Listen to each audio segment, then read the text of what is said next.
নমস্কার বন্ধুরা, আজ নিয়ে চলে এসেছি ঝিঙের জল বড়া। একটা মিক্সি জারে নিয়ে নিলাম পরিমাণ মতন লবণ, দুটো কাঁচা লঙ্কা, মুগ ডাল ভিজিয়ে রেখেছিলাম, ভালো করে একটা পেস্ট বানিয়ে নিলাম। দিয়ে দিলাম হলুদ গুঁড়ো, লাল লঙ্কার গুঁড়ো, ভালোভাবে ফেটিয়ে নিলাম, বড়া ভাজতে সুবিধে হবে।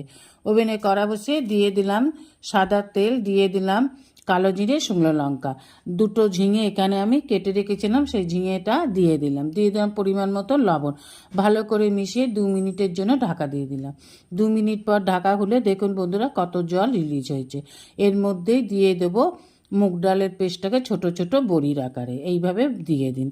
এবার একটা চামচে দিয়ে বড়িগুলোকে আলতো হাতে উল্টে দিতে হবে। যেখানে যেখানে ঝিঙের জল আছে সেখানে সেখানে বড়িগুলোকে দিয়ে দিন, খুব তাড়াতাড়ি শক্ত হয়ে যাবে। এবার দিয়ে দিলাম হলুদ গুঁড়ো, লাল লঙ্কা গুঁড়ো, জিরে গুঁড়ো, গরম মশলা গুঁড়ো, আদা রসুন বাটা, চিনি। ভালোভাবে নেড়ে চেড়ে নামিয়ে নিলেই তৈরি ঝিঙের জল বড়া।